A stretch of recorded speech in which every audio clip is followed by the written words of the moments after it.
नमस्कार साथियों, good evening to all of you. स्वागत है आप सभी साथियों का अड्डा 24/7 पर। मैं विपिन कुमार गुप्ता एक बार पुनः आप सभी साथियों का स्वागत करता हूं।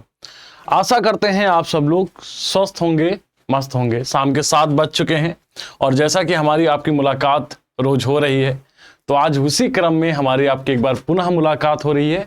बस आज थोड़ी समस्या ये है कि कुछ टेक्निकल इशू के कारण मैं आप लोगों के कमेंट रीड नहीं कर पाऊंगा। तो मतलब एक दिन ऐसा नहीं कि परेशान होने लगो, मास्टर आपके कमेंट का जवाब ना दे। ठीक है, आप जो मेरे क्वेश्चन रहेंगे आप उसके कमेंट जवाब देते रहिएगा। हाँ, मैं कमेंट सेक्शन पे उपलब्ध रहूंगा, मतलब मैं कमेंट रीड नहीं कर पा रहा हूं, देखूंगा। मैं ट्राई कर रहा हूं कि कोशिश करूंगा कि आपके कमेंट सेक्शन पर मैं लिख करके आपकी क्वेरीज को सॉल्व करूं। फिर भी चलिए क्लास को शुरू करते हैं आज।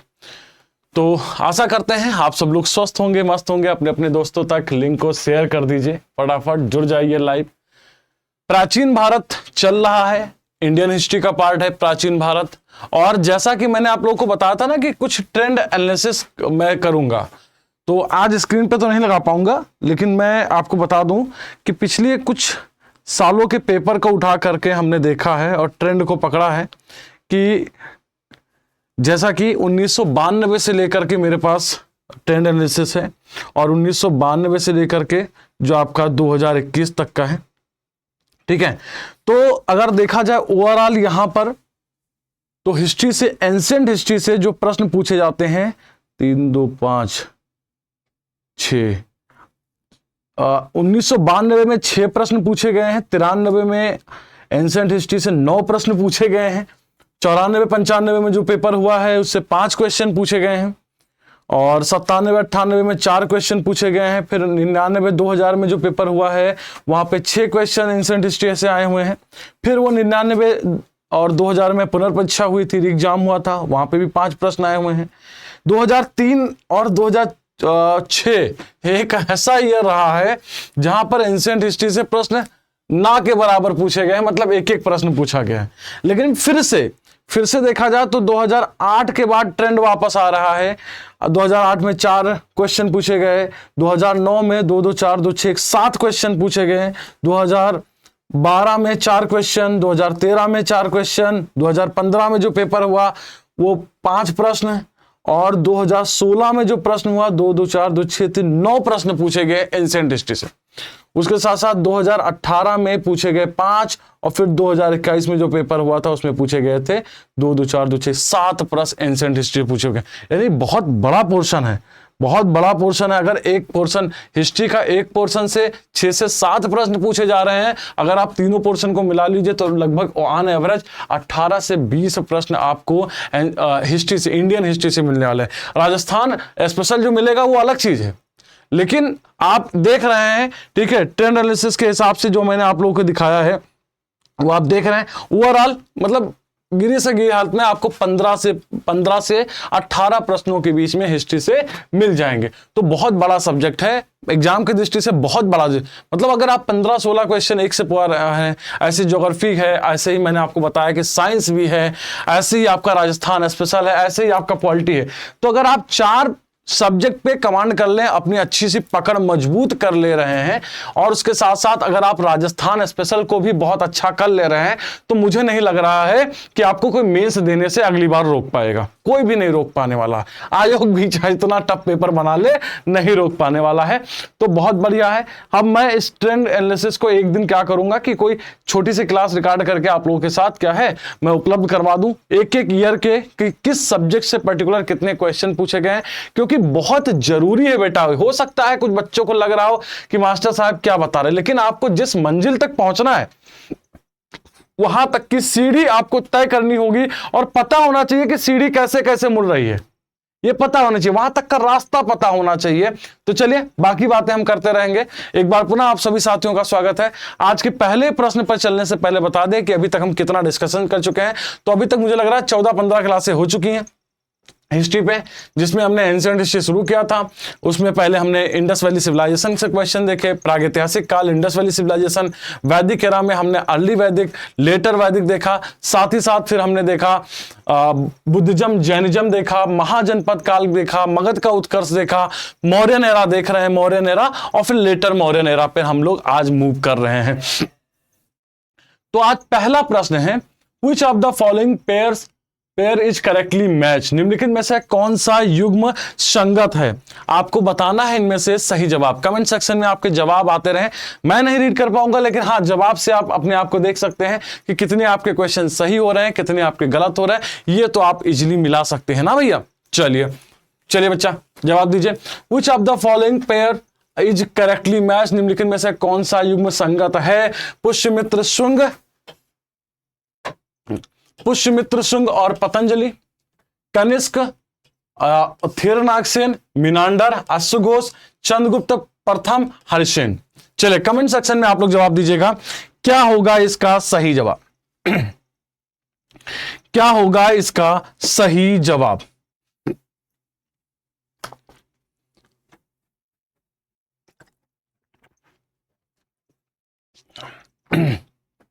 आइए चर्चा करते हैं। कनिष्क जो है, कनिष्क का टाइम पीरियड प्रथम शताब्दी के आसपास में माना जाता है। कनिष्क पे क्या है, प्रथम शताब्दी के आसपास में यह शासक हुआ है।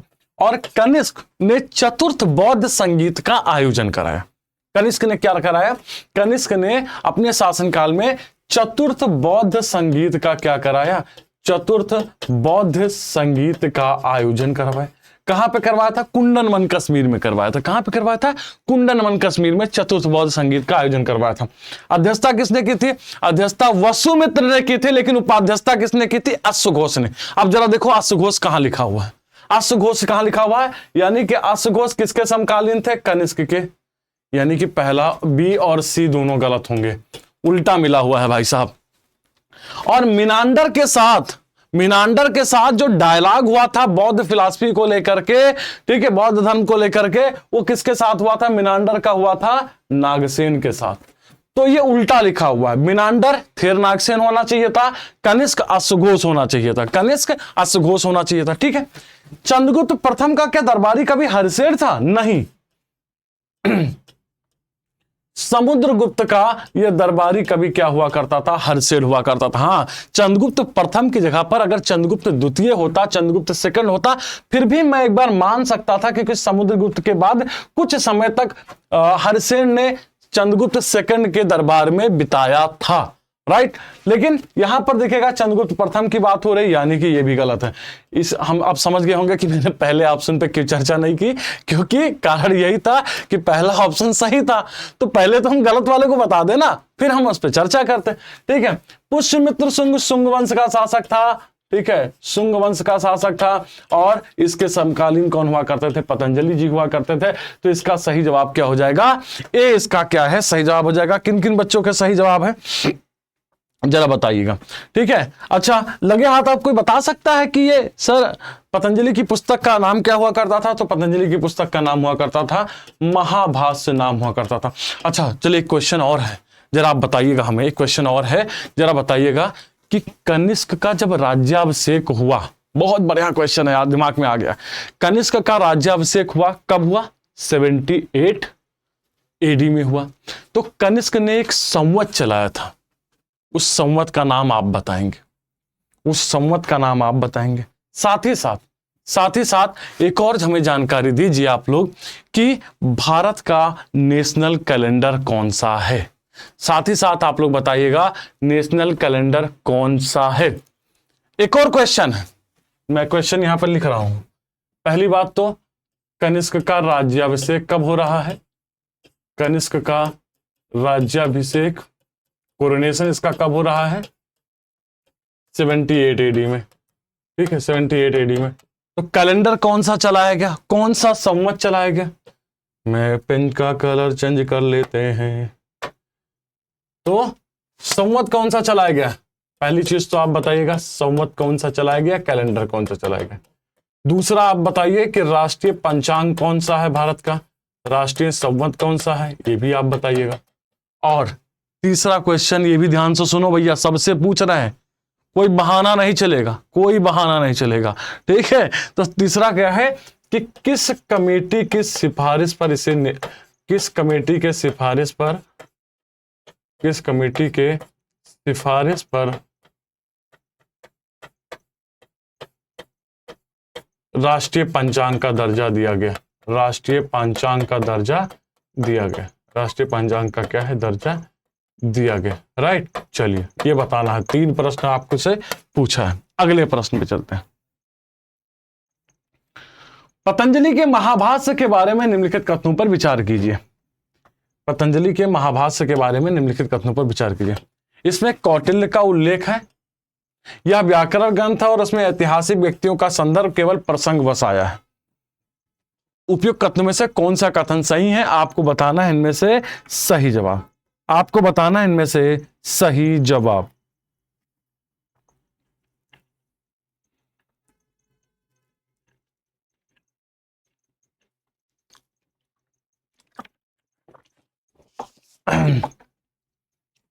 चलिए कमेंट करके जवाब दीजिए।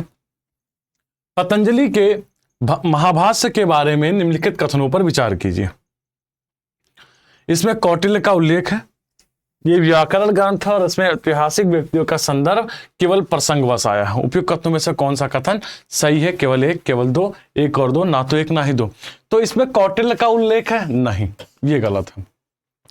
यह एक व्याकरण ग्रंथ है भाई साहब, यह एक व्याकरण ग्रंथ है और ऐतिहासिक व्यक्तियों का जो इसमें संदर्भ आया हो केवल प्रसंग बस आया है। कोई वैसा जानकारी नहीं दी जा रही कि भैया एक ऐतिहासिक ग्रंथ है, इतिहास से संबंधित ग्रंथ है, ये सभी जानकारी यहां पर कोई दी नहीं जा रही है। एक प्रकार का क्या है, व्याकरण ग्रंथ है, एक प्रकार का क्या है, व्याकरण ग्रंथ है, ठीक है। तो अच्छा, सर्वप्रथम व्याकरणाचार्य कौन हुआ करते थे, एक और क्वेश्चन। आज कहोगे आज मास्टर पूरे मूड में, आज कमेंट तो पढ़ेगा नहीं, ऊपर से क्वेश्चन पर क्वेश्चन पूछे जा रहा है। अरे भी हम लास्ट में बात कर रहे हैं, ठीक है। लेकिन एक व्याकरणाचार्य, सबसे पहले व्याकरणाचार्य कौन हुआ करते थे, महापद्मनंद के समकालीन थे वो। चलो इसका भी जवाब दो, महापद्मनंद के समकालीन थे, इसका भी जवाब दो। चलिए उपयुक्त कथनों में से कौन सा सही है, तो इसका सही जवाब क्या हो जाएगा, केवल दो, इसका क्या हो जाएगा, सही जवाब हो जाएगा। ये गलत है, ये सही है, ये इसका सही है, बी इसका क्या हो जाएगा, सही जवाब हो जाएगा, राइट। चलिए, आंध्र सातवाहन राजाओं की सबसे लंबी सूची किस पुराण में मिलती है। आंध्र सातवाहन राजाओं की सबसे लंबी सूची किस पुराण में मिलती है, वायु पुराण, विष्णु पुराण, मत्स्य पुराण और उपरोक्त में से कोई नहीं। आपको बताना है इनमें से सही जवाब, आपको बताना है इनमें से सही जवाब। ठीक है, आपको बताना है इनमें से सही जवाब। आंध्र सातवाहन राजाओं के बारे में जानकारी, अरे बहुत लंबे राजा, 40 के आसपास में राजा ऐसा जिक्र होता है, ठीक है, 40 के आसपास में राजाओं का जिक्र हो जाता है, सबसे लंबी सूची। तो देखा जाए, ठीक है, आंध्र सातवाहन राजाओं की जानकारी के लिए जो सबसे अच्छा सोर्स है वो पुराणों में प्राप्त होता है। पुराणों में इनकी बड़ी जानकारी प्राप्त होती है और उनमें से दो पुराण बड़े महत्वपूर्ण हैं, वायु पुराण और मत्स्य पुराण। वायु पुराण और क्या है, मत्स्य पुराण। और मत्स्य पुराण में क्या होता है, मत्स्य पुराण में सबसे लंबी सूची क्या होती है, सबसे लंबी सूची इसमें क्या है, प्राप्त होती है, सबसे लंबी सूची प्राप्त होती है। गौतमी पुत्र सातकर्णी को इसमें 23वां राजा बताया गया है। आप अंदाजा लगा लीजिए, 23वां राजा बताया, मतलब सबसे लंबी सूची जो प्राप्त होती है वो सातवाहन वंश में क्या है, सातवाहन वंश के राजाओं की जो सबसे लंबी सूची प्राप्त होती है वो किस में प्राप्त होती है, वो आपके मत्स्य पुराण में प्राप्त होती है। तो सी इसका क्या हो जाएगा, सी इसका आप लोग लिए सही जवाब हो जाएगा। अगला क्वेश्चन है, consider the following statement pertaining to the Satavahana. Satavahana rules were identified through the metronymics. Okay, Satavahana शासक मात्र नामों से पहचाने जाते थे, मतलब महिलाओं की स्थिति बहुत बेहतर रहेगी। और आपको बता दिया जाए, चलो अभी क्वेश्चन पहले सुन लो फिर बताया जाए, ठीक है। सातवाहनों से संबंधित निम्नलिखित कथनों पर विचार कीजिए। सातवाहन शासक मात्र नामों से पहचाने जाते थे। सातवाहन का सिंहासन का उत्तराधिकार सामान्यतः प्रेतवंशीय था। एकमात्र ऐसा वंश है, महिलाओं की स्थिति वैसे आदिकाल से अच्छी ही रही है, भारत में आदिकाल से अच्छी रही है, ठीक है। लेकिन ये ऐसा वंश हुआ करता था जहां पर महिलाओं की स्थिति काफी बेहतर स्ट्रांग फॉर्म में हुआ करती थी। यहाँ पे पर्दा प्रथा का प्रचलन नहीं हुआ करता था, ठीक है। और हमें महिलाओं की स्थिति से ये पता चलता कि यहाँ के जो शासक होते थे ना, शासक अपनी माता का सब टाइटल के रूप में यूज करते थे, गौतमी पुत्र सातकर्णी, समझ रहे हैं ना, ऐसे हुआ करते थे राजा, ठीक है। तो आपको बताना है इनमें से सही जवाब, केवल एक सही है, केवल दो सही है, एक और दो दोनों सही है, ना तो एक सही है और ना ही दो सही है। मात्र सत्तात्मक यानी कि महिलाओं की स्थिति बहुत अच्छा हुआ करती थी, पर्दा प्रथा वगैरह नहीं हुआ करता था, ठीक है। महिलाओं का प्रशासन में बड़ी भूमिका हुआ करती थी। तो आपको बताना है इनमें से सही जवाब, आपको बताना है इनमें से सही जवाब। तो इसका सही जवाब क्या हो जाएगा, इसका सही जवाब हो जाएगा बिल्कुल सातवाहन शासक मात्र नामों से पहचाने जाते थे, बिल्कुल है, बिल्कुल सही जवाब है। हाँ, सातवाहनों को जो सिंहासन का उत्तराधिकार प्राप्त होता था वो प्रीतवंशीय था, वो प्रीतवंशीय था। हाँ, शासक बनते ही वे अपने माता जी का नाम क्या करते थे, टाइटल में यूज करते थे, टाइटल और सब टाइटल में यूज करते थे। तो दोनों कथन यहाँ पर सही है, इसीलिए सही जवाब इसका क्या हो जाएगा, सही जवाब इसका सी हो जाएगा। पहला और दूसरा दोनों सही हैं। पहला और दूसरा क्या है, दोनों सही हैं। Which of the following statement is correct? निम्नलिखित में से कौन सा कथन सही है? सातवाहनों ने पश्चिमी भारत और दक्कन के कुछ हिस्सों पर शासन किया, ठीक है। सातवाहनों ने सुदर्शन झील की मरम्मत की और उसका पुनर्निर्माण करवाया, ठीक है। आपको बताना है इनमें से सही जवाब, केवल एक सही है, केवल दो सही है, एक और दो दोनों सही है, ना तो एक सही है। समय ले लीजिए, आराम से समय लेकर के आराम से चीजों को बताइए। आपको बताना है इनमें से सही जवाब, आपको बताना है इनमें से सही जवाब कि सातवाहनों ने पश्चिमी भारत और दक्कन के हिस्सों पर शासन किया। साथ ही साथ एक क्वेश्चन इसमें दूसरा स्टेटमेंट है कि सातवाहनों ने सुदर्शन झील की मरम्मत और उसका पुनर्निर्माण कराया, सुदर्शन झील की मरम्मत और पुनर्निर्माण करवाया। देखते हैं क्या होगा इसका सही जवाब, कमेंट सेक्शन में बताइएगा।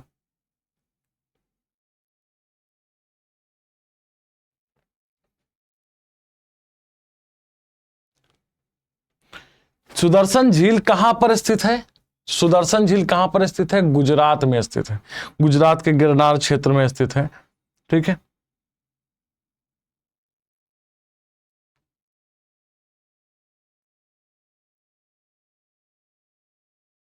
ठीक है, चलिए बताइए आप लोग क्या होगा इसका सही जवाब। तो पहली चीज तो सातवाहनों ने पश्चिमी भारत और दक्कन के हिस्से में शासन किया, पहला कथन तो सही है, पहला कथन सही है। सातवाहनों ने सुदर्शन झील का मरम्मत कर, सुदर्शन झील से चार नाम निकल के आते हैं। एक तो निकल के आता है चंद्रगुप्त मौर्य, एक नाम कौन निकल के आता है, चंद्रगुप्त मौर्य। एक नाम निकल करके आता है अशोक, ये दोनों मौर्य वंश के थे। एक नाम निकल के आता है स्कंदगुप्त, एक नाम निकल के क्या था सुदर्शन झील में मरम्मत या पुनर्निर्माण में, स्कंदगुप्त, ये कौन सा था, गुप्त वंश का था। एक निकल के आता है रुद्रदामन, क्योंकि रुद्रदामन के जूनागढ़ लेख से क्या है हमें समस्त जानकारी प्राप्त होती है। रुद्रदामन किस वंश का शासक था, तो रुद्रदामन क्षत्रप वंश का शासक हुआ करता था। अब बताइए क्या इन चारों में से कोई ऐसा भी शासक है जो कि सातवाहन वंश से संबंधित है? अब बताइए क्या इन चारों शासकों में से कोई ऐसा शासक है जो कि किससे संबंधित है, जो कि सातवाहन वंश से संबंधित है? नहीं। तो सातवाहनों ने सुदर्शन झील की मरम्मत कराई, गलत है, ये गलत है, पहला सही है। इसीलिए इसका सही जवाब क्या हो जाएगा, केवल एक इसका क्या हो जाएगा, सही जवाब हो जाएगा। नोट कर लीजिएगा सुदर्शन झील वाले पॉइंट से।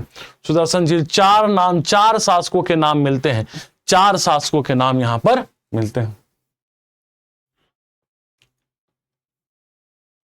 चलिए अगला प्रश्न आपके सामने है। सातवाहनों का पुराणों के आंध्रों के साथ तादात्म्य समझा जाता है, सातवाहनों का पुराणों के साथ आंध्रों के साथ, हाँ अच्छा, सातवाहनों को आंध्र समझाता है, ठीक है। सातवाहनों ने ब्राह्मण वंश का दावा किया और ब्राह्मण वैदिक परंपरा का अनुसरण किया। सातवाहन और शक दीर्घकालिक संघर्ष में उलझे रहे, ठीक है। वशिष्ठिपुत्र सातकर्णी ने शक शासक रुद्रदामन प्रथम को हराया?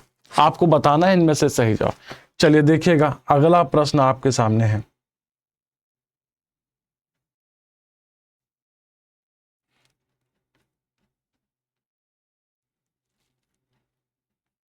जवाब दीजिए आप लोग जवाब दीजिए।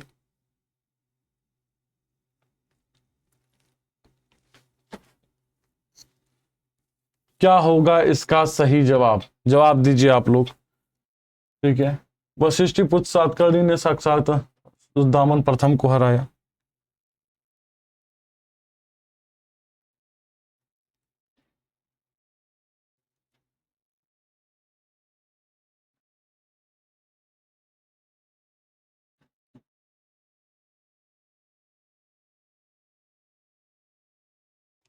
जवाब दीजिए आप लोग, क्या होगा इसका सही जवाब?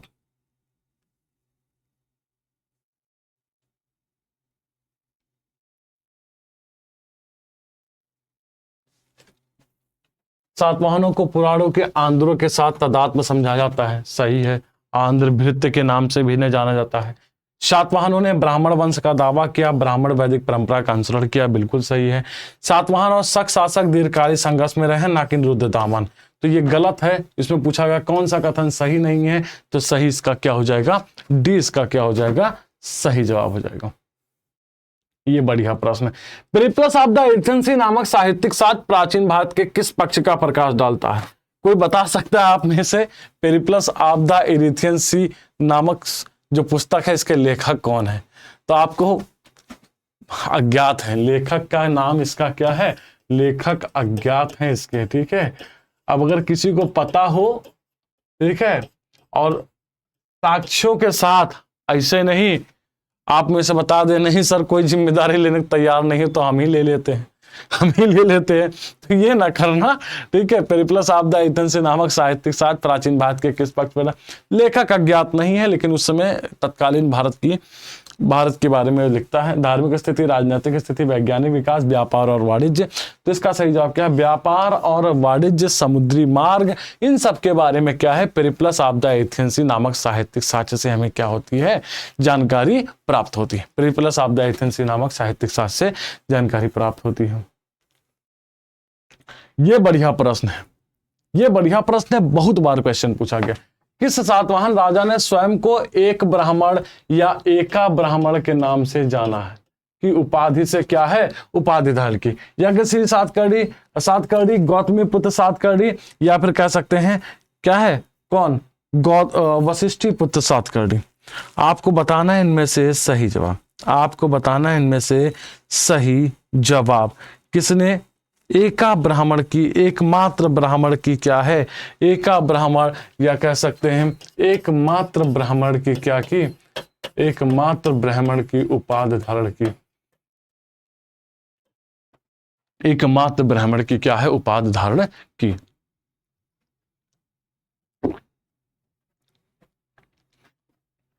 इसका सही जवाब क्या है? गौतमीपुत्र सातकर्णी ने, सातवाहन वंश का शासक था, महान शासक हुआ करता था, तो गौतमीपुत्र सातकर्णी ने स्वयं एका ब्राह्मण, एकमात्र ब्राह्मण, एक ब्राह्मण की उपाधि क्या करी थी? की उपाधि इसने धारण की थी।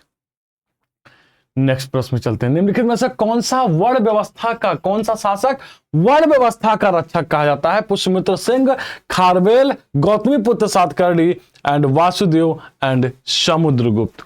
आपको बताना है इनमें से सही जवाब। आपको बताना है इनमें से सही जवाब। निम्नलिखित में से कौन सा शासक है जिसे वर्ण व्यवस्था का रक्षक कहा जाता है? जिसे क्या कहा जाता है? जिसे वर्ण व्यवस्था का रक्षक कहा जाता है। आपको बताना है इनमें से सही जवाब। आपको बताना है इनमें से सही जवाब। कमेंट सेक्शन में जवाब करते रहिए आप लोग प्लीज।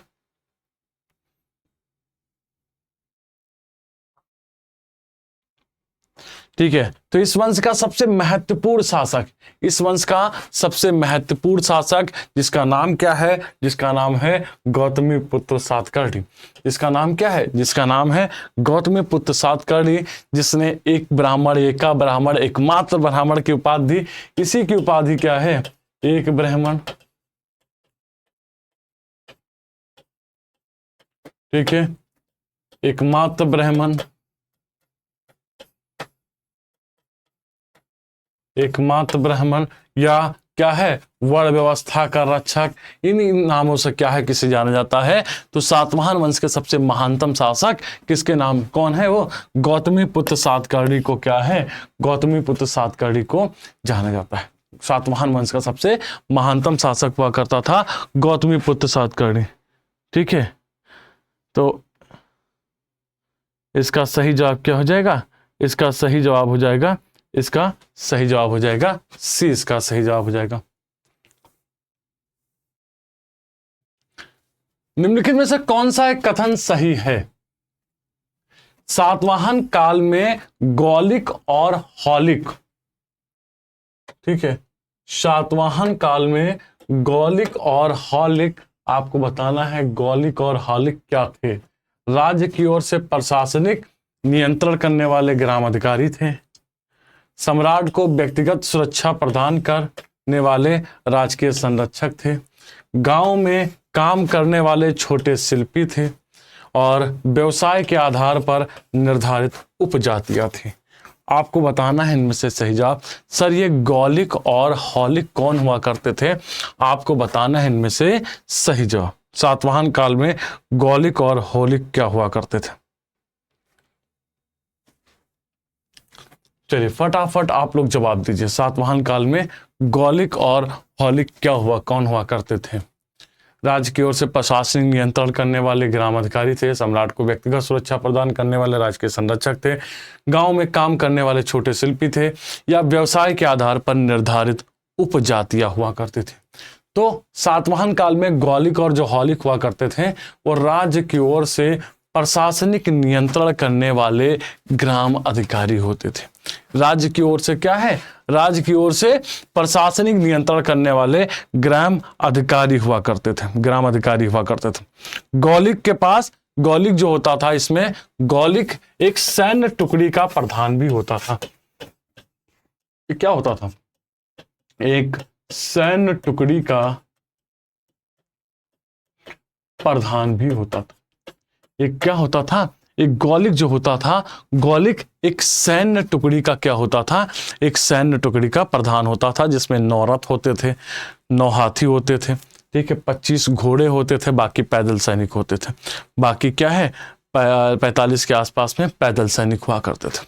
चलिए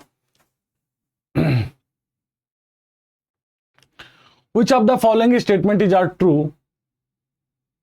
सातवाहन वंश की शक्ति छीड़ होने के बाद वंश ने अपना राज्य स्थापित किया। अच्छा, वाकाटक यहाँ है, चलिए इसको आप यहाँ पर ऐड कर लीजिए। वाकाटक वंश ने अपना राज्य स्थापित किया। वाकाटक वंश का पहला राजा परवरसेन प्रथम हुआ। बिंद शक्ति परवरसेन प्रथम का पुत्र था। सही विकल्पों में से आपको चुनना है, सही जवाब देना है आपको, सही विकल्पों में से आपको इनमें से चुनना है।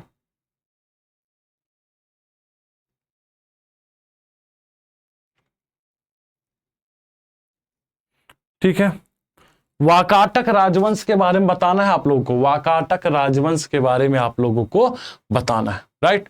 चलिए वाकाटक राजवंश, तो सातवाहन शक्ति के क्षीण होने के पश्चात किस वंश की स्थापना हो रही है, तो सातवाहन शक्ति के क्षीण होने के पश्चात वाकाटक राज्य की स्थापना हो, बिल्कुल सही जवाब। वाकाटक वंश का संस्थापक जो था, इस वाकाटक वंश का अगर देखा जाए, वाकाटक वंश का संस्थापक जो हुआ करता था वो था बिंद शक्ति। वो कौन था, वो था आपका बिंद शक्ति, और बिंद शक्ति का पुत्र था परवरसेन। परवरसेन, परवरसेन के बारे में बताया जाता है कि सम्राट की उपाधि धारण करने वाला, ये सम्राट की उपाधि धारण करने वाला वाकाटक वंश का ये प्रथम शासक था। सम्राट का उपाधि किसने धारण की, पहले वाकाटक वंश का कौन शासक, परवरसेन। तो परवरसेन कह सकते हैं संप्रभु शासक हुआ करता, परवरसेन एक संप्रभु शासक हुआ करता था। और परवरसेन के बारे में पता चलता है कि परवरसेन ने क्या करवाया था, 4 अश्वमेध यज्ञ करवाए थे। इसने क्या करवाए थे, 4 अश्वमेध यज्ञ कराए थे। ठीक है, तो यानी कि दूसरा भी सही है, पहला सही है, दूसरा भी सही है। विंध्य शक्ति परवरसेन का पुत्र था कि परवरसेन विंध्य शक्ति का पुत्र? ऊपर उधर जो चार्ट बना उसको देखो, क्या विंध्य शक्ति परवरसेन का पुत्र था या परवरसेन विंध्य शक्ति का पुत्र? तो विंध्य शक्ति परवरसेन का पुत्र था, ये गलत है, क्योंकि परवरसेन किसका पुत्र था? परवरसेन विंध्य शक्ति का पुत्र था। विंध्य शक्ति का क्या था? ये पुत्र था। ठीक है, तो ये गलत हो जाएगा, इसीलिए इसका सही जवाब क्या हो जाएगा? पहला दूसरा तीसरा, पहला दूसरा। बी इसका क्या हो जाएगा? बी इसका पूरी तरीके से क्या हो जाएगा? सही जवाब हो जाएगा। क्लियर हो रहा है ना भैया? अरे कमेंट करते रहो भैया, बताते रहो। ठीक है, बताते रहो। निम्नलिखित में से कौन सा बंदरगाह पोडुका नाम से the Periplus of the Athens के लेखक को ज्ञात था? मतलब इसमें से पोडुका बंदरगाह कौन हुआ करता था? आपको बताना है इनमें से सही जवाब। आपको बताना है इनमें से सही जवाब। अरकामेडु, ताम्रलिपि, कोरिके, बारबिकम। आपको बताना है इनमें से सही जवाब। निम्नलिखित में से कौन सा बंदरगाह था? बंदरगाह पोडुका नाम से दी पेरिप्लस ऑफ द एथेंस के लेखक को ज्ञात था। और आपको बता दिया जाए, दी पेरिप्लस ऑफ द एथेंस के लेखक का नाम ही नहीं पता है। उसके लेखक का तो नाम नहीं पता, लेकिन लेखक को पोडुका नामक के बारे में, पोडुका नामक बंदरगाह के पर। चलो हिंट दे दे, पांडिचेरी में स्थित है। आधुनिक पांडिचेरी में स्थित था। आधुनिक पांडिचेरी में स्थित था। चलो अब बताओ। चलिए, तो इसका सही जवाब क्या? अरकामेडु इसका सही जवाब हो जाएगा। आधुनिक पांडिचेरी में क्या हुआ करता था? ये स्थित हुआ करता था। ये क्या है? ये स्थित हुआ करता था। ठीक है, ठीक है। चलिए, और बंदरगाह वेट करो, भी मिलेंगे आगे क्वेश्चन में मिलेंगे। देखो मिल गया। निम्नलिखित में से कौन सा पत्तन दक्षिण भारत के पूर्व तट में स्थित था? कौन सा पत्तन दक्षिण भारत के पूर्व तट में स्थित हुआ करता था? आपको बताना है इनमें से कावेरी पत्तनम, कोडके, मुसुरी, तोंडी। आपको बताना है इनमें से सही जवाब। आपको बताना है इनमें से सही जवाब।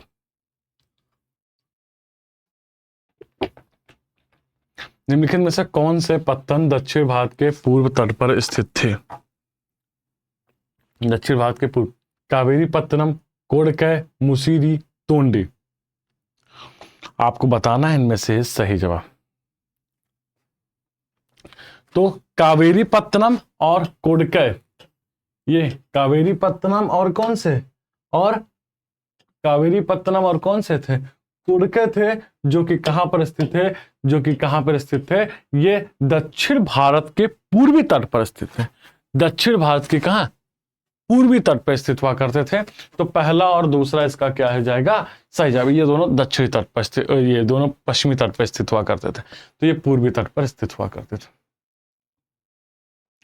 बहुत बढ़िया प्रश्न है। बहुत बार क्वेश्चन पूछे जाते हैं, बहुत बार क्वेश्चन पूछे जाते हैं कि निम्नलिखित राजवंशों में से किसने शीशे के सिक्के चलाए थे? किसने शीशे के सिक्के चलाए थे? नंद, मौर्य, पश्चिमी क्षत्रप और सातवाहन। आपको बताना है इनमें से सही जवाब। निम्नलिखित राजवंशों में से किसने शीशे के सिक्के चलाए थे? नंद, मौर्य, पश्चिमी क्षत्रप और सातवाहन। चलिए फटाफट जवाब दीजिए। निम्नलिखित राजवंशों में से किसने शीशे के सिक्के चलाए थे? ठीक है, तब तो खन्न खन्न की आवाज नहीं आती होगी ना सिक्कों से, चटक चटक की आवाज आती रही होगी। ठीक है, खन्न खन्न की आवाज क्या है? जब सोने चांदी के सिक्के चलेंगे ना, खनकेंगे सिक्के। अभी क्या, पटपटाएंगे सिक्के, चटकेंगे सिक्के, चटक। तो शीशे के सिक्के किसने चलाए थे? तो शीशे के सिक्के सातवाहन वंश के शासकों ने क्या है? शीशे के सिक्के चलाए थे। सातवाहन वंश के शासकों ने शीशे के सिक्कों को क्या किया था? ढलवाया था, या शीशे के सिक्कों को क्या किया था? चलवाया था। निम्नलिखित में से कौन एक भूम माप था? 2 दिन पहले क्लास में बता चुके हैं। निम्नलिखित में से कौन सा एक भूम मापक था? धारक, निर्वर्तन, कर्ष, विषोपांक। आपको बताना है इनमें से सही जवाब। आपको बताना है इनमें से सही जवाब। कौन सा एक, आपको बताना है इनमें से भूम माप हुआ करता था? भूम माप हुआ करता था। ठीक है, भूम माप। एक क्वेश्चन और था, एक मिनट देख लेते हैं। हाँ चलिए, है निम्नलिखित में से कौन सा एक भूम माप था?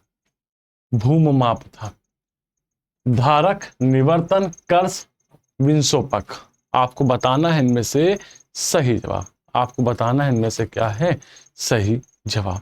निम्नलिखित में से कौन सा एक भूम माप हुआ करता था? तो आपको बता दिया जाए, इसमें से जो निवर्तन का प्रयोग किया गया है, निवर्तन का प्रयोग भूम मापने के लिए किया जाता था। इसका प्रयोग किसके लिए किया जाता था? भूम मापने के लिए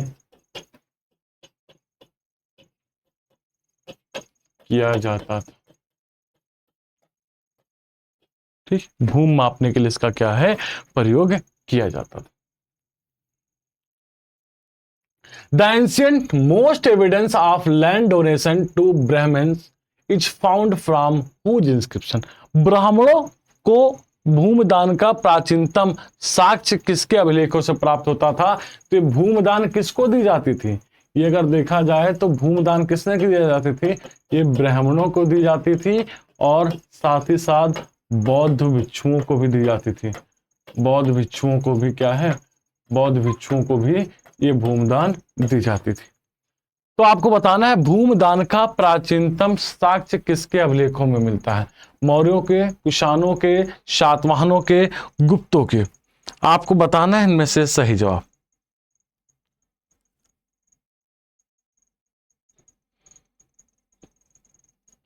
अच्छा, भूमदान हो रही है।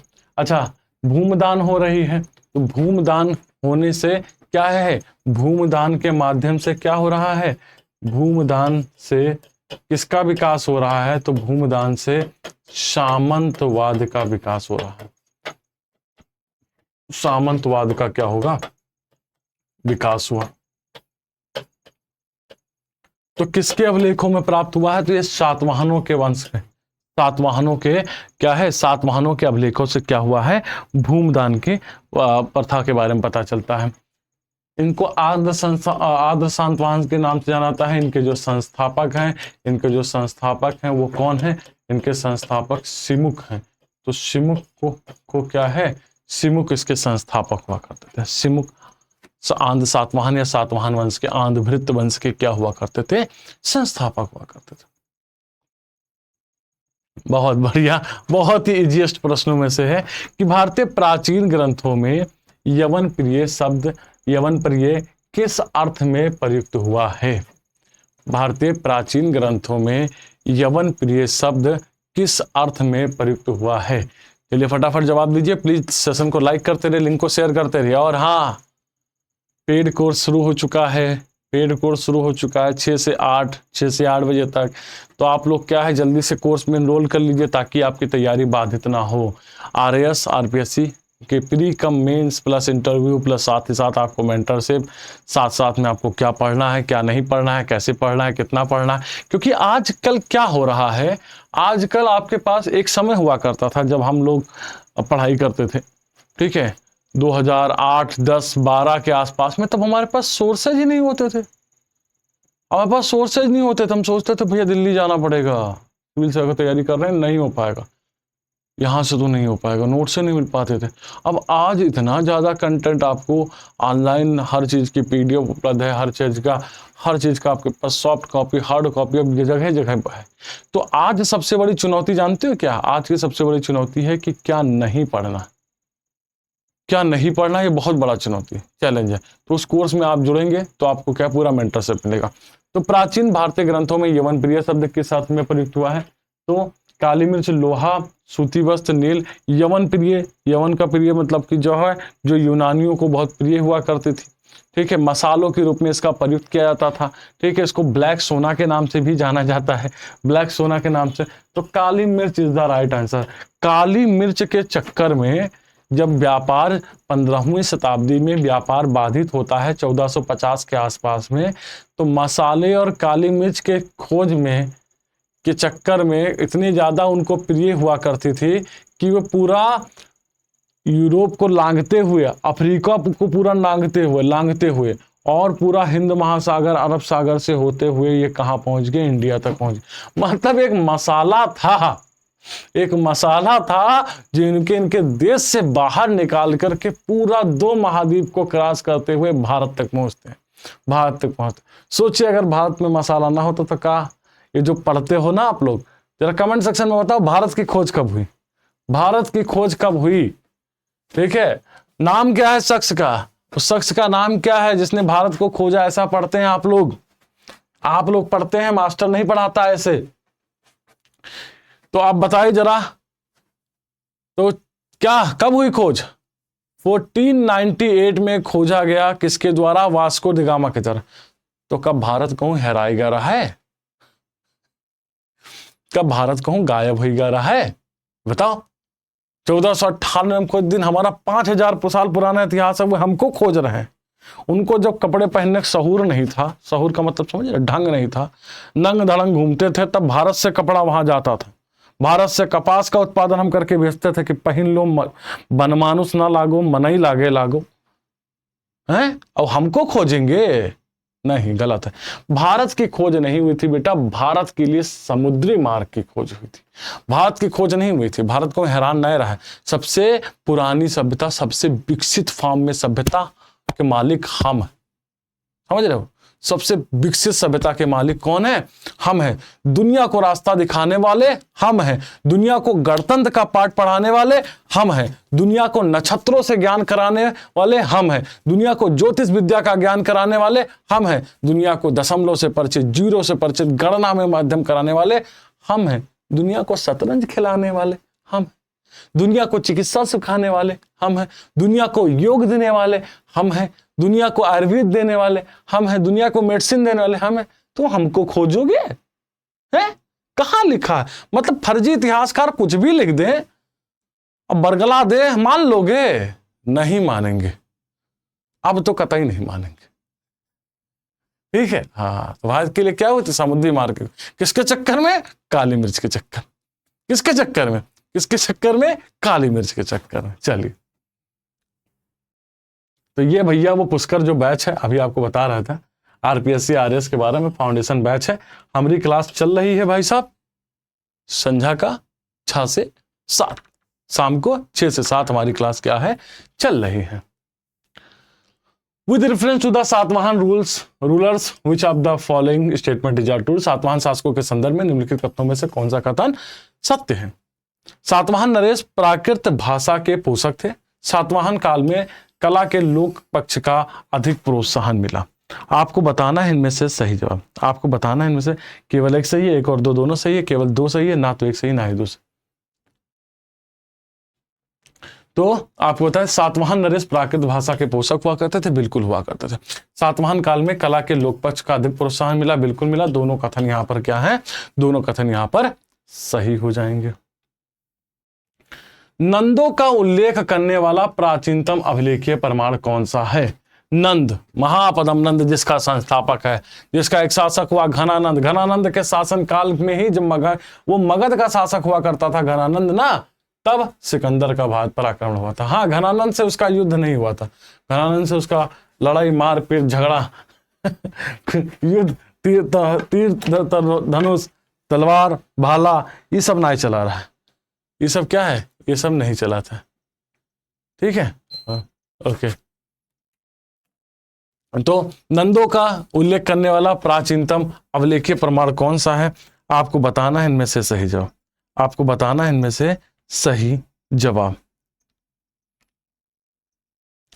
अशोक का निगाली सागर स्तंभ लेख, खारवेल का हाथी गुम्फा, हेलियोडोरस का गरुड़ स्तंभ लेख और गौतमी बालश्री का नासिक गुहा लेख। तो खारवेल का हाथी गुम्फा अभिलेख जो है, खारवेल का हाथी गुम्फा अभिलेख बताता है कि नंद के शासक महापदम नंद का यहाँ पर कलिंग पर आक्रमण हुआ था और यहाँ से एक जिनसेन की प्रतिमा, जैन तीर्थंकर की प्रतिमा को लेकर के क्या है, महापदम नंद गया था। तो उसका उल्लेख कहाँ है, खारवेल के हाथी गुम्फा में। कलिंग नरेश खारवेल का संबंध है महामेघवाहन वंश से, चेदी वंश से, सातवाहन वंश से, रट भोजक वंश से, उपरोक्त में से कोई नहीं या उपरोक्त में से एक से अधिक। तो आपको बताना है इनमें से सही जवाब, बताओ भैया, कमेंट करो।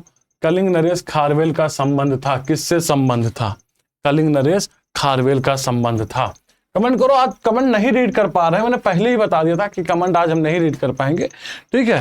हाँ, तो कलिंग नरेश खारवेल का आपको बता दिया संबंध था। तो महामेघवाहन वंश से भी था और चेदी वंश को ही महामेघवाहन वंश के नाम से जाना जाता है। तो इसमें दुई सही है, ए भी सही है और बी भी सही है। तो इसका सही जवाब ई हो जाएगा। उपरोक्त में से एक से अधिक क्या हो जाएगा, उपरोक्त में से एक से अधिक क्या हो जाएगा, इसका सही जवाब हो जाएगा। What is our correct reference to the Udayagiri and Khandagiri, ठीक है, आपको बताना है। ठीक है, उदयगिरी और खंडगिरी गुफाओं के संदर्भ में कौन सा कथन सही है। इसमें प्राकृतिक और कृत्रिम दोनों तरह की गुफाएं हैं। उदयगिरी में 18 और खंडगिरी में 15 गुफाएं हैं। अच्छा, खंडगिरी गुफाएं हाथी गुम्फा शिलालेख के लिए प्रसिद्ध है। आपको बताना है इनमें से सही जवाब, आपको बताना है इनमें से सही जवाब।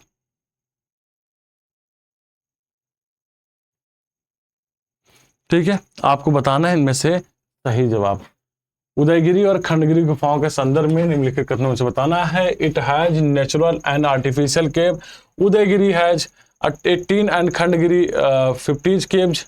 ओके, और खंडगिरी के फेमस फॉर द हाथी गुम्फा इंस्क्रिप्शन। आपको बताना है इनमें से सही जवाब।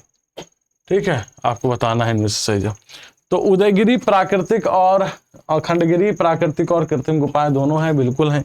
या प्राकृतिक गुफाएं हैं, मानव निर्मित द्वारा गुफाएं हैं, बिल्कुल हैं।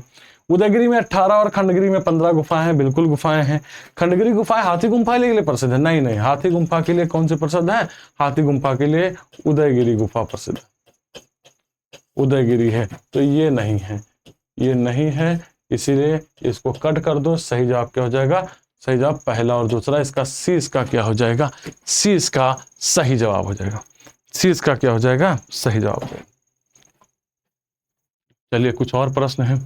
पुष्यमित्र शुंग द्वारा अश्वमेध यज्ञ किए जाने के बारे में जानकारी किस लेख में से मिलती है। ये कल इससे मिलता जुलता हम पिछली क्लास में करा चुके हैं कि पुष्यमित्र शुंग द्वारा 2 अश्वमेध किए जाने की जानकारी किस लेख से मिलती है। तो वो किस लेख से मिलती है, अयोध्या लेख से उसकी जानकारी प्राप्त होती है। पुष्यमित्र सिंह के इसका एक सेनापति हुआ करता था जिसका नाम धनदेव था, तो उसके माध्यम से क्या होती है, हमें जानकारी प्राप्त होती है। महाभाष्य के लेखक पतंजलि किसके समकालीन थे, बता चुके हैं। महाभाष्य के लेखक पतंजलि किसके समकालीन हुआ करते थे, ये पुष्यमित्र शुंग के क्या हुआ करते थे, पुष्यमित्र शुंग के समकालीन हुआ करते थे। जल की आवश्यकताओं में ध्यान में रखते हुए जिस प्रथम शासक ने गिरनार क्षेत्र में एक झील का निर्माण करवाया था, कौन सी झील थी, झील हुआ करती थी सुदर्शन झील। कौन सी झील हुआ करती थी, सुदर्शन झील का निर्माण करवाया गया था। कौन सी झील हुआ करती, झील कौन सी हुआ करती थी, झील आपकी हुआ करती थी सुदर्शन झील। कौन सी झील हुआ, सुदर्शन झील का। तो सुदर्शन झील का निर्माण किसने करवाया था, गिरनार क्षेत्र में सुदर्शन झील का निर्माण चंद्रगुप्त मौर्य ने करवाया था। सुदर्शन झील का निर्माण किसने करा, चंद्रगुप्त मौर्य। सबका सामना है, अशोक ने कृत्रिम बंदरगाह बनवाए, रुद्रदामन ने मरम्मत कराई, स्कंदगुप्त ने मरम्मत कराई, सबका नाम है, निर्माणकर्ता चंद्रगुप्त मौर्य ने कराई। निम्नलिखित में से किस अभिलेख में चंद्रगुप्त और अशोक दोनों के नाम का उल्लेख है, चंद्रगुप्त और अशोक दोनों के नाम का उल्लेख है। गौतमीपुत्र सातकर्णी का नासिक प्रशस्ति, महाक्षत्रप रुद्रदामन का जूनागढ़ अभिलेख, अशोक का गिरनार, स्कंदगुप्त का जूनागढ़ अभिलेख। निम्नलिखित में से किस अभिलेख में चंद्रगुप्त और अशोक दोनों का उल्लेख है। In which of the following edicts the name of both Chandragupta and Ashoka mention. निम्नलिखित में से किस अभिलेख में चंद्रगुप्त और अशोक दोनों का उल्लेख है। गौतमीपुत्र सातकर्णी का नासिक प्रशस्ति, महाक्षत्रप रुद्रदामन का जूनागढ़ अभिलेख, अशोक का गिरनार अभिलेख, स्कंदगुप्त का जूनागढ़ अभिलेख। तो महाक्षत्रप रुद्रदामन का जूनागढ़ अभिलेख में चंद्रगुप्त मौर्य, क्योंकि सुदर्शन झील के बारे में जानकारी दे रहा है और सुदर्शन झील के बारे में जानकारी देने में अशोक और चंद्रगुप्त दोनों का नाम आ रहा है। अशोक और चंद्रगुप्त दोनों का नाम क्या है, यहाँ पर आ रहा है, राइट। चलिए, तो अभी और क्वेश्चन है क्या। ईस्वी सन की कुछ पूर्व की कुछ शताब्दियों में निम्नलिखित में से किन शासकों ने गिरनार के क्षेत्र में जल संसाधन, ईस्वी पूर्व की बात हो रही है, ध्यान दीजिएगा, ईसा पूर्व की बात हो रही है, ध्यान दीजिएगा इस बात पर। तो नाम क्या है, रुद्रदामन को काट दीजिए, रुद्रदामन ईस्वी में आ रहे हैं। रुद्रदामन क्या है, ये ईस्वी में आ रहा है, वो बीसी की बात कर रहा है, ये एडी में आ रहे हैं। प्रश्न बहुत बहुत मजेदार प्रश्न है, इतना शानदार प्रश्न है कि एकदम हिल जाओ। मतलब अच्छे अच्छे लोग गलती कर जाएंगे अगर क्वेश्चन ध्यान से नहीं पढ़ेंगे। वो मेरे भी दिमाग में आ गया, वरना मैं तीनों को मार देता टिक। ठीक है, मैं पहले, अब बच्चा इस पे कूद के जाएगा, इस पे कूद के जाएगा, लेकिन नहीं, रुद्रदामन को बाहर कर दो, क्योंकि बीसी की वो ईसा पूर्व की बात कर, ईसा पूर्व में चंद्रगुप्त और अशोक 2 हुए हैं, ईस्वी में रुद्रदामन है, प्रथम शताब्दी के आसपास में। ठीक है, तो इसका सही जवाब क्या हो जाएगा? दूसरा, तीसरा, बी इसका क्या हो जाएगा? सही जवाब। ये क्वेश्चन बहुत ध्यानपूर्वक पढ़िएगा। आप चाहो तो पूछ भी लो, एक बार आदमी हिल जाएगा, ध्यान नहीं देगा ना, हिल जाएगा आदमी किसी से। ठीक है, मौर्य काल में टैक्स छुपाने वाले को इनमें से क्या दंड दिया जाता था? भैया मृत्यु दंड दे दिया जाता था। टैक्स अगर छुपाओगे तो मृत्यु दंड दे देंगे, तो मृत्यु दंड दिया जाता था। बहुत ही कड़क था। टैक्स छुपाना नहीं चाहिए, वैसा टैक्स भरना चाहिए। हमें गर्व है कि हम ऐसे तो नहीं सेवा कर पा रहे हैं, देश पर जाके बॉर्डर पर नहीं सेवा कर पा रहे हैं, लेकिन हाँ, टैक्स के माध्यम से हम तो देश सेवा कर पा रहे हैं। तो टैक्स पे करना देश सेवा करने के बराबर होता है। ठीक है, तो जल्दी से सिलेक्शन लीजिए, जिम्मेदार बनिए, आप लोग भी टैक्स भरिए। ठीक है, आप लोग भी क्या है, ITR वगैरह भरना शुरू कर दीजिए, मजा आएगा। फिर करके देखो, अच्छा लगता है। जैसे ब्लड डोनेशन होता है ना, करके देखो अच्छा लगता है, वैसे ही क्या होता है, वैसे ही क्या है, टैक्स दे करके भी अच्छा लगता है। चलिए, तो आज के क्लास के लिए बस इतना ही रखते हैं। ठीक है, शायद हमें लग रहा है ये आखिरी प्रश्न है। हाँ, आखिरी प्रश्न था। बड़े आज 28 प्रश्न देख लिए हैं। ठीक है, तो कल संडे है, कल क्लास ऑफ रहेगी। अड्डा 24/7 ऐप डाउनलोड करिए। डेली टॉप न्यूज हेडलाइंस मिलेंगी, करंट अफेयर्स मिलेंगे, आर्टिकल एडिटोरियल मिलेगा, जनरल स्टडी के आपके रिवीजन नोट्स मिल जाएंगे, डेली करंट अफेयर क्विज वगैरह मिल जाएगा, सीसाइड क्विज मिल जाएगा, करंट अफेयर मैगजीन वगैरह मिल जाएगी। ठीक है, उसके साथ साथ जिस्ट योर योजना, कुरुक्षेत्र, ये डाउन टू अर्थ मैगजीन मिल जाएगी। ऑल कंटेंट अवेलेबल है हिंदी और अंग्रेजी। ठीक है, तो थैंक यू आप सभी साथियों को। थैंक यू फॉर वॉचिंग अड्डा 24/7। स्वस्थ रहिए, मस्त रहिए, खुश रहिए, लगे रहिए, लगातार मेहनत करते रहिए हमारे साथ। और बहुत बहुत धन्यवाद आप सभी साथियों को। जल्द ही आप लोगों को मंजिल में मिलेगी। ठीक है, परेशान मत होइए, थोड़ा देर ही सही मिलेगी तो जरूर। हम अपने अगर हिस्से की मेहनत करेंगे तो अपने हिस्से की सफलता तो लेकर के जाएंगे। तो इसी शब्दों के साथ हम आज विराम लेते हैं। बहुत बहुत धन्यवाद आप सभी साथियों को। Thank you, bye bye, take care, जय हिंद। भोलेनाथ का आशीर्वाद आप सब पर बना रहे। Thank you. जय श्री राम भैया, जय श्री राम।